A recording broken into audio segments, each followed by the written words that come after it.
मैं फरहान और आप देख रहे इंडियन मीडिया बुक और हमारे साथ हैं जाकिर साहब। और आज हम बात करेंगे गुलाम नबी आज़ाद के बारे में। गुलाम नबी आज़ाद साहब ने कहीं पे स्पीच देते हुए कुछ बात कही, अब कंट्रोवर्सी बन गई है। मीडिया जिसको मसाला जब मिलता है तो उछालते हैं, तो कुछ मसालों को लेके अपने तरह से प्रेजेंट कर रहे हैं। तो उसी पॉइंट के ऊपर हम बात करेंगे। पहले बताते हैं कि गुलाम नबी आज़ाद ने क्या कहा। उन्होंने एक बीजेपी के लीडर ने कहा था कि ये जो मुसलमान हैं वो बाहर से आए हैं।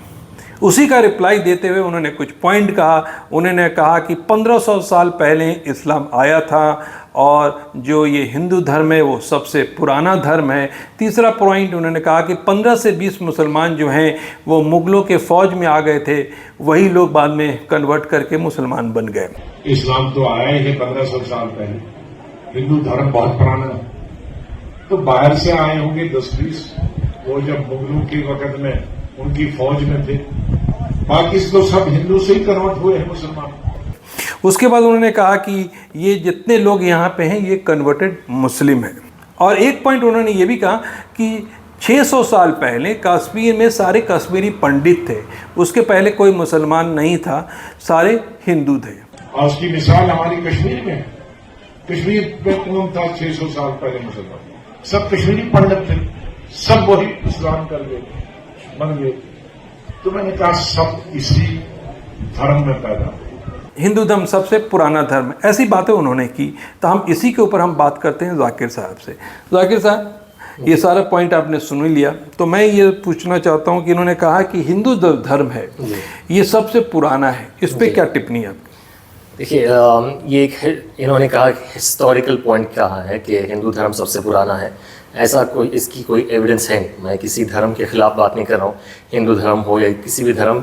आई don't have to, I am not talking against that. मैं बस यही बोल रहा हूँ कि हिंदू धर्म जो लफ्ज़ है हिंदू, ये बहुत लोगों का मानना है, एक हिस्टोरिकल एविडेंस भी है, ये पर्शियन और अरबिक लफ्ज़ है, राइट? कि पर्शियंस जो फारसी लोग थे, जो ईरान में जो थे तब, एंड अरब जो थे वो इंडिया को at that time they used to refer to it as Hind नदी जो है उसकी उस तरफ जो रहते हैं उनको हिंदी या हिंदू कहते थे।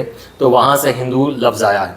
और हिंदुस्तान जो है, हिंदुस्तान मतलब हिंदुओं का रहने वाला स्थान, हिंदुओं का रहने वाला मुल्क, मतलब एज अ जियोग्राफिकल, मतलब ये किसी धर्म को रेफर नहीं कर रहा है, एज अ जियोग्राफिकल प्लेस वहाँ पे रहने वाले लोगों को हिंदू कहा जाता था, हिंदुस्तान कहा जाता था। और यहाँ पे मुख्तलिफ प्रैक्टिसेस हुआ करते थे, राइट? पूरी ऊपर से कश्मीर से लेकर कन्याकुमारी तक एक पर्टिकुलर धर्म नहीं था। बहुत सारे लोग अपने अपने प्रैक्टिसेस, छोटे मोटे प्रैक्टिसेस करते हैं। आज भी अगर हिंदुओं को पूछते हैं तो everybody has a house god. एक they have, I mean Ram जो है, कृष्णा है, ये बहुत सारे पूछते हैं, लेकिन अपने खुद के घरों में भी, सबके घरों में भी एक एक देवता रहता है। और खुद जो हाउस गॉड बोलते हैं या मनी देवरू कन्नड़ा में बोलते हैं, क्योंकि हम कर्नाटक में, here they refer to as मनी देवरू। सो ऐसे हज़ारों लाखों करोड़ों देवताएं हैं जिनको पूछते हैं। And not every Hindu worships another देवता। अब जैसे हज़ारों लाखों हैं, सारे हिंदू सारे लाखों को पूछते नहीं। तो एक मुख्तलिफ प्रैक्टिसेस का एक देश हुआ करता था, ऐसा कोई एक धर्म नहीं था। तो ये कहना कि हिंदुइज्म एज सच, जैसे हम आज जानते हैं उसको, कि ये सबसे पुराना मज़हब है, ये हिस्टोरिकली गलत होगा, क्योंकि ऐसा कोई एक पूरा का पूरा इंडिया में एक धर्म को कोई फॉलो नहीं करता था। मतलब इसके रूल्स एंड रेगुलेशंस क्या थे, इसके किताबें क्या थे, सब सारे के सारे लोग एक ही किताब को नहीं मानते। जैसे इस्लाम में एक किताब को मानते हैं, एक रसूल को मानते हैं, या क्रिश्चियनिटी में बाइबल को मानते हैं, या जुडाइज़म में तौरात को मानते हैं। ऐसा कोई एक किताब नहीं है जिसको पूरे के पूरे हिंदू जो अपने आप को हिंदू कहते हैं वो मानते हैं। तो there is no such thing as Hindu सबसे बड़ा धर्म है। हाँ, हज़ारों साल से एक थोड़े प्रैक्टिसेस करते हैं, रिचुअल्स होते हैं जिसको हिंदुज़म कहा जाता है।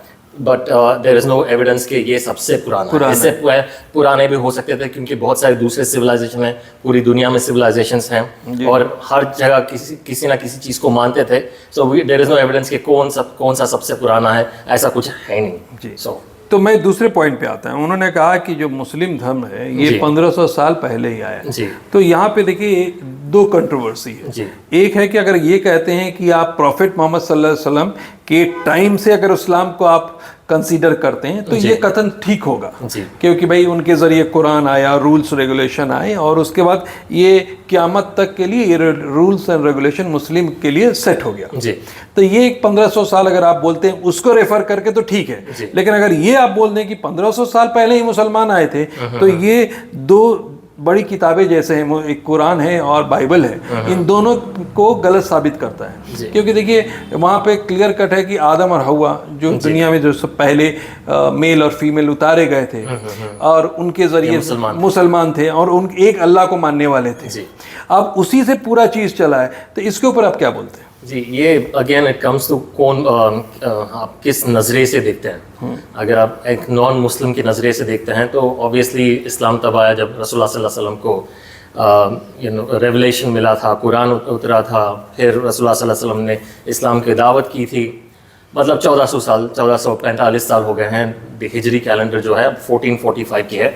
तो एज अ नॉन मुस्लिम आपको लगेगा कि 1400 ईयर्स से है, इससे पहले इस्लाम नहीं था। लेकिन एज अ मुस्लिम अगर आप इस्लामिक नज़रिए से देखते हैं तो जैसे आपने कहा कि इस्लाम तो पहले दिन से ही है, जब से आदम अलैहिस्सलाम और हव्वा से हम नीचे उतरे हैं तब से इस्लाम है। क्योंकि इस्लाम का जो बुनियाद है वो तौहीद है, एक अल्लाह को मानना, एक अल्लाह को मानने का, एंड रिजेक्टिंग एवरीबडी एल्स। सिर्फ एक अल्लाह को मानना, दैट्स द बुनियाद ऑफ इस्लाम, राइट। और जितने भी नबियाँ हैं, राइट फ्रॉम आदम अलैहिस्सलाम से लेके लास्ट जो नबी हैं रसूलुल्लाह सल्लल्लाहु अलैहि वसल्लम, मोहम्मद सल्लल्लाहु अलैहि वसल्लम, 1,24,000 नबियाँ प्रॉफिट्स आए हैं पूरी दुनिया में।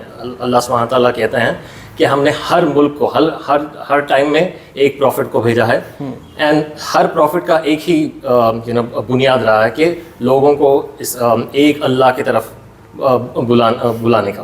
That's the core message of all the prophets. And इनके lot of prophets were given books also. जैसे रसूलुल्लाह सल्लल्लाहु अलैहि वसल्लम को कुरान दिया था, वैसे बहुत सारे नबियों को उन बुक्स को भी अल्लाह ने हैज़ रिवील्ड। जैसे फॉर एग्जांपल ईसा अलैहिस्सलाम को इंजील दिया था, ज़बूर दिया था दाऊद अलैहिस्सलाम को, तौरा दिया था मूसा अलैहिस्सलाम को। ये 4 किताबें हैं जो अल्लाह ने नाम से has refer to in the Quran, right. तो सारे मैसेज यही हैं। इसका मतलब ये है कि एज अ मुस्लिम हमारा मानना ये है कि दुनिया पहले से लेकर आखिरत तक इस्लाम हैज़ ऑलवेज बीन देयर। ये 1400 साल पुराना नहीं है। एक ये है कि जितने भी नबी आए वो उनके वक्त के लिए आए और उनके जो लोग थे उनके लिए भेजा गया था। मिसाल की तरफ से अगर ईसा अलैहिस्सलाम है या मूसा अलैहिस्सलाम है तो वो एक वक्त के लिए आए थे और वो उनकी कौम के लिए आए थे। और उसके बाद जो दे वर सपोज सिर्फ उनकी कौम को ये इंस्ट्रक्शन था कि इनको मानना, या वो एक वक्त था जहाँ तक इनको मानने का था। लेकिन रसूलुल्लाह सल्लल्लाहु अलैहि वसल्लम आने के बाद ही is been sent as a रहमतुल आलमीन। He is the mercy for the entire mankind. सिर्फ मुसलमानों के लिए नहीं भेजे गए हैं, पूरी आलम को भेजे गए हैं रसूलुल्लाह सल्लल्लाहु अलैहि वसल्लम। और he is the final and last prophet. That is our belief as Muslims. हमारा मानना ये है कि वो आखिरी नबी है, इसके बाद कोई नबी आने वाले नहीं है। तो this is what it is कि राइट फ्रॉम आदम अलैहिस्सलाम टिल प्रॉफिट सल्लल्लाहु अलैहि वसल्लम, all the profits were Muslims. जितने भी लोग आए थे उनका मैसेज यही था कि एक अल्लाह में मानो। That was the core message. तो गुलाम नबी आज़ाद जो थे कि वो बीजेपी के जो लीडर थे उनको समझाने के लिए शायद 1500 साल पहले बोल दिया होगा। हाँ, हिस्टोरिकल जैसे मैंने कहा कि आप अगर नॉन मुस्लिम को समझाना चाहते हैं, आई मीन इनफैक्ट आपको ऐसा समझाना चाहिए, क्योंकि हम जब भी इस्लाम के बारे में बात करते हैं हमारा एक ऑब्लिगेशन ये होता है कि हम इस्लाम की दावत दें लोगों को और इस्लाम को सही तरह की समझाएं, क्योंकि हमारा मकसद ही यह है मुसलमानों का दुनिया में आने का। एक तो अल्लाह को वर्शिप करना है, मतलब अल्लाह की इबादत करना है, और दूसरा लोगों को इस्लाम की तरफ दावत देना है, कन्वर्ट कराना नहीं है। क्या है बताना है, क्या है बताना है, क्योंकि कन्वर्ट जो दिल को बदलने के तो सिर्फ अल्लाह कर सकता है। देखिए दूसरी बात ये इन्होंने ये भी कहा कि देखिए 10 से 20 लोग मुसलमान जो थे वो बाहर से आए थे और ये जो आए थे मुगलों के फौज के। तो यहाँ पे 2 पॉइंट है भाई कि अगर मान लीजिए 10 से 20 इन्हीं के हिसाब को मान लेते हैं तो ये तो 1500 साल पहले नहीं आए थे, ठीक है, ये तो बहुत बाद में आए और उसके पहले ही हिंदुस्तान में इस्लाम आ चुका था, ठीक है, जो आप बताएंगे कि कहाँ आया था। दूसरी बात ये बताइए कि ये अगर 15 से 20 लोगों को जो कोट कर रहे हैं, क्या यहाँ के जो लोग थे इतने आसानी से कन्वर्ट हो गए पूरे मुसलमानों में? मुझे लगता, I mean, he was not telling exactly 15-20. I think he was उनके भाई saying चंद लोग आए हैं, instead of saying चंद लोग आए थे, इन्होंने शायद 15-20 लोग, वो होता है ना जब आप बात करते हैं 15-20 लोग आए थे, ऐसा बोल देते हैं, मिसाल की तरफ बोल देते हैं, maybe he is referring to that. लेकिन जैसे हमने देखा कि मीडिया उसको उछाल के बोल रही है कि सिर्फ इतने ही लोग आए थे, बाकी सब जितने भी थे वो हिंदू थे जो कन्वर्ट हो गए थे। इसमें मल्टीपल चीज़ हैं। एक तो जो मुसलमान हैं, first we need to understand कि इस्लाम कैसे आया इंडिया में, राइट? तो सबसे पहली जो मस्जिद है अरब ममालिक जो है उसके बाहर इंडिया में मस्जिद है, विच इज़ चेरमन जुमा मस्जिद जो है वो केरला में है, त्रिशूर डिस्ट्रिक्ट, कोडंगलूर करके एक जगह है, वहाँ पे सबसे बड़ी पहली मस्जिद इंडिया में, और अरब ममालिक से बाहर सबसे पहली मस्जिद इंडिया में बनी थी, वो केरला में बनी थी। दिस इज कॉल्ड चेरमन जुमा मस्जिद। इसकी एक बड़ी हिस्ट्री है, we can talk about it later, लेकिन ये सबसे पहली मस्जिद है। This came at the same time जब कुछ लोगों का कहना है कि जो चेरमन राजा था, जो एक हिंदू किंग था, उसने एक ख्वाब देखा था। ये लंबी कहानी है, मैं शॉर्ट कर देता हूँ। तो he went to the prophet सल्लल्लाहु अलैहि वसल्लम, उन्होंने रसूलुल्लाह सल्लल्लाहु अलैहि वसल्लम को मुलाकात की, इस्लाम कबूल किया। वापस जब आ रहे थे तब यमन में उनका इंतकाल हो गया। According to some people, according to some other people, वो रसूलुल्लाह सल्लल्लाहु अलैहि वसल्लम से नहीं मिले, लेकिन इस्लाम उन्होंने कबूल कर लिया और यमन में उनकी वफ़ात हो गई। वहाँ पे उनका कब्र है, राइट? एंड वट एवर जो भी है, लेकिन वहाँ पे एक पहली मस्जिद बनी एंड मुस्लिम इस्लाम वहाँ से स्प्रेड हुआ। केरला में वैसा स्प्रेड हुआ। तमिलनाडु की हिस्ट्री और एक है। तमिलनाडु में जो ट्रेडर्स आते थे अरब वर्ल्ड से, जो ट्रेड स्टार्टेड मच बिफोर रसूलुल्लाह सल्लल्लाहु अलैहि वसल्लम। रसूलुल्लाह सल्लल्लाहु अलैहि वसल्लम आने से पहले ही अरब के जो ट्रेडर्स थे या ईरान के जो जितने भी ट्रेडर्स थे, they used to go across the world और ट्रेड करते थे, मतलब बिजनेस करते थे।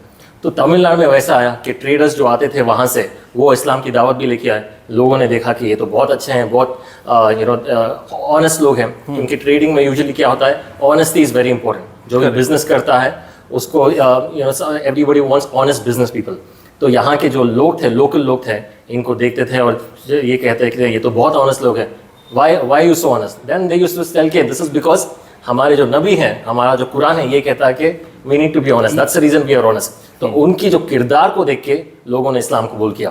लेकिन नॉर्थ को देखते हैं, वहाँ पे बहुत सारे सूफी औलिया जो आए वो आए थे, उन्होंने इस्लाम को स्प्रेड किया, और राजा भी आए थे, कब्जा भी किया, वहाँ से भी इस्लाम स्प्रेड हुआ।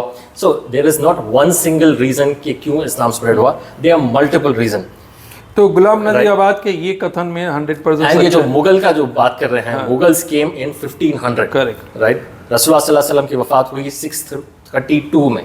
तो रसूलुल्लाह सल्लल्लाहु अलैहि वसल्लम और मुगल के दरमियान 850-900 साल का फर्क है। सो ये कहना कि मुगल की वजह से आए, ये गलत है। ये तो डेफिनेटली हिस्टोरिकली गलत है। तो इस्लाम बहुत सारे वजह से आया, एंड इट्स इस्लाम इंडिया में एक बहुत रिच हिस्ट्री है, अल्हम्दुलिल्लाह। हाँ, ये भी ये इन्होंने जो कहा कि बहुत सारे जो मुसलमान हैं यहाँ पे वो कन्वर्टेड मुस्लिम्स हैं, ये सही है। हमारे जो पूर्वज थे तो ऑब्वियसली वो कन्वर्ट हुए, क्योंकि वो होंगे, हिंदू होंगे या बुद्ध होंगे या किसी भी धर्म में नहीं मानने वाले, जो भी होंगे वो थे।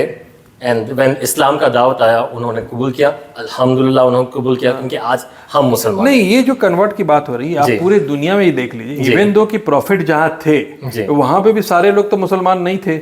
हाँ, कुरैश जो थे उनको तो दावत दी थी ना इस्लाम की। हाँ, तो वो तो वहाँ थे। हाँ, तो दे एक्सेप्टेड इस्लाम।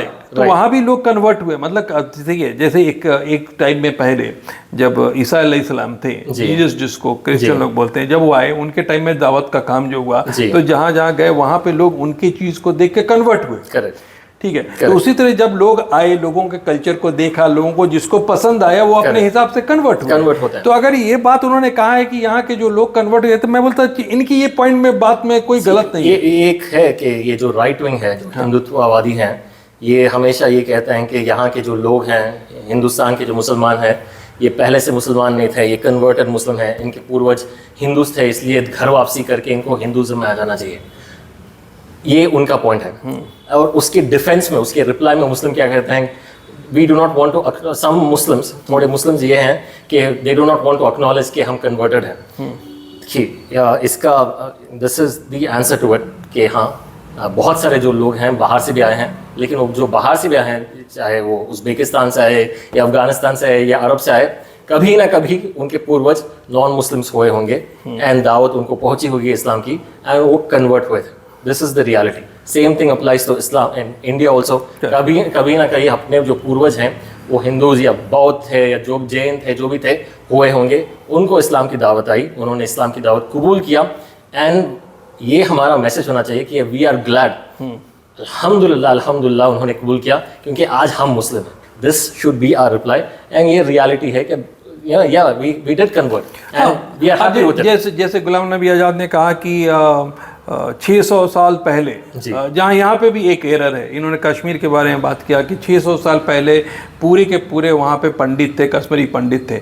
तो अगेन यहाँ जो पहले एरर इन्होंने किया था कि मुगलों के टाइम को रेफर कर रहे हैं, ऐसा नहीं था कि 600 साल पहले वहाँ पे कभी भी वॉट एवर टाइम वहाँ पे इस्लाम कबूल हुआ, इट इज है कि वहाँ पे पहले नॉन मुस्लिम्स थे वो, फिर वो कन्वर्ट हुए. अब जो मीडिया उछाल रही है इसको कि ये नॉन मुस्लिम थे जिसको कन्वर्ट कराया गया था, ये जो लफ्ज़ है कराया गया था, ये कराया गया नहीं था.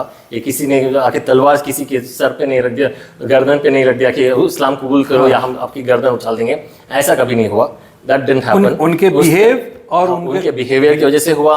एंड बहुत सारे लोग ऐसा भी हुआ कि राजा और मुसलमान थे तो ऑब्वियसली उन्होंने सोचा होगा कि it's good to convert, right.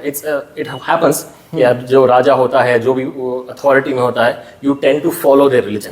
वैसे भी हुआ. कुछ लोग दे एक्सेप्ट द इस्लाम क्योंकि उनको लगा कि ये बेहतरीन, इट्स अ बेटर रिलीजन. आज भी कन्वर्ट होते हैं. In fact if you look on Google, अगर आप सर्च करते हैं सबसे ज़्यादा स्प्रेडिंग रिलीजन, सबसे फास्टेस्ट स्प्रेडिंग रिलीजन ये इस्लाम है. क्यों हो रहा है? यूरोप में सबसे फास्टेस्ट स्प्रेडिंग रिलीजन इस्लाम है. क्यों हो रहा है? ये तो 9/11 के बाद में भी 9/11 मीडिया का प्रोपेगेंडा, जितने भी जंग हो रहे हैं, अमेरिका ले लीजिए, ऑस्ट्रेलिया ले लीजिए, इतने सारे जंग के बावजूद, इतना सारा मीडिया का प्रोपेगेंडा के बावजूद ज़्यादा से ज़्यादा वाइट लोग जो हैं, जो नेटिव अमेरिकन है, मतलब वाइट अमेरिकन है या यूरोपियंस हैं, क्यों कन्वर्ट हो रहे हैं? इस्लाम मीडिया का प्रोपेगेंडा ये भी है कि इस्लाम औरतों को दबा के रखता है, इस्लाम औरतों के खिलाफ जुल्म करता है. लेकिन सबसे ज़्यादा कन्वर्ट होने वाले लोग औरतें हैं. क्यों हो रहे हैं? It's because they find truth in this religion. तो बात ये लगता है कि दिस इज अ बेहतर religion, that's the reason they are converting. ये जो आपने कहा यूरोपियन कंट्री, इसका मैं एक बात बताऊं कि देखिए जहाँ पे पढ़ाई लिखाई है, लोग जो चीज़ को पढ़ते हैं, खुद से सुनते हैं, तो जब उनको पता चला, क्योंकि देखिए वहाँ पे बहुत सारे लोगों ने कुरान को पढ़ा और पढ़ने के बाद चीज़ों को समझा. जब चीज़ समझ में आ गई कि कोई कुछ और बोलता है लेकिन ये बुक में कुछ और लिखा है, और हो सकता है मैं हूँ एज ए मुस्लिम लेकिन मैं खुद नहीं फॉलो कर रहा हूँ, तो आप मेरे को देख के इस्लाम को जज नहीं कर सकते. एक रिपोर्ट भी आई थी 9/11, ये जो 9/11 वर्ल्ड ट्रेड सेंटर की जो अटैक्स थी, उसके बाद एक रिपोर्ट आई थी कि सबसे ज़्यादा बिकने वाली किताब जो है दुनिया में, इट वाज कुरान. क्योंकि जब उन्होंने देखा, they wanted to check and see कि कुरान में लिखा क्या, and when they started reading, उनको एक दूसरा इंप्रेशन मिला. जो मीडिया में दिखा रहा था दैट वाज कम्प्लीटली डिफरेंट. जो कुरान कह रहा है कम्प्लीटली डिफरेंट है. जब आप अपने दिमाग ये एक बहुत बड़ा मीडिया का यहाँ पे जो है, ये राइट विंग जो हिंदुत्ववादियों को ले लीजिए, इनके अंदर एक इन्फीरियरिटी कॉम्प्लेक्स है. इनको हजम नहीं होता कि इतने सारे मुसलमान यहाँ पे कन्वर्ट हुए हैं. That's the reason they want to do propaganda. इनको हजम नहीं होता कि ये जो हिंदू थे ये कन्वर्ट हो गए हैं, इनको वापस हिंदुज़म में आ जाना चाहिए. We don't want to come back, right. आप और जुल्म कर लीजिए, आप इससे ज़्यादा हद कर दीजिए. आप जुल्म कर रहे हैं. नू में क्या हुआ, मेवात में क्या हुआ, ये जो प्रोपेगेंडा करते हैं, ये जो वायलेंस करते हैं, इससे ज़्यादा भी कर लीजिए. Muslims will not leave Islam. ये रियलिटी है. You need to go back and study जो इस्लाम की हिस्ट्री है. अगर आप पढ़ ले, ऐसा कभी नहीं हुआ कि मुस्लिम होंगे, 1-2-4 लोग होंगे जो कन्वर्ट हो जाते हैं, वॉट एवर रीजन होते होंगे, लेकिन as a community Muslims have never given up on Islam. इससे ज़्यादा भी जुल्म हुआ है. मंगोल ने अटैक किया था मुसलमानों पे, हज़ारों लोग शहीद हो गए थे, लेकिन Muslims did not leave Islam. Beauty of Islam ये है कि जो मंगोल थे, कुबले खान जो गेंगिस खान का जो पोता था, उसने बगदाद को अटैक किया था, right. Mongols destroyed Baghdad. Baghdad खिलाफत का जो सीट था, that was Baghdad, capital of the Islamic world. He killed the Muslim leader, he killed and slaughtered people. लेकिन कुछ ही साल में मंगोल्स बिकेम मुस्लिम्स, जिसने बर्बाद करने आया था मुसलमान को, वो खुद इस्लाम को कबूल कर लिए। This is the history of Islam, this is the beauty of Islam. ये जो बोलते हैं, प्रोपेगेंडा चलाते हैं, ये सब कुछ, इन सबको थोड़ा मुसलमानों के बारे में पढ़ना भी चाहिए और हिस्ट्री को भी so that they don't repeat history, क्योंकि if they repeat history, history will repeat itself। तो इसीलिए जाकिर साहब बहुत बहुत शुक्रिया पूरे इस पर रोशनी डालने के लिए। सबसे बड़ी बात है कि अगर आप किसी भी धर्म के बारे में जानना चाहते हैं और किसी के बहकावे में आके रिएक्ट मत किया कीजिए, तो आप उस धर्म के बारे में अगर कुछ टिप्पणी करना है तो किताबों को पढ़िए, और सबसे बड़ी बात है हिस्ट्री को जरूर पढ़िए। आप एक हिस्ट्री को पढ़ेंगे तो आपको पूरी कहानी क्लियर कट पता चल जाएगी। अब बात हम निकाले थे गुलाम नबी आज़ाद के बातों के ऊपर, तो कुछ बातें उन्होंने कही सही है, कुछ बातों उन्होंने डेफिनेटली वो उस बहाव में आगे होंगे, बोल दिया होगा, जो एरर था हम लोगों ने क्लियर किया है। Thank you so much watching Indian media book.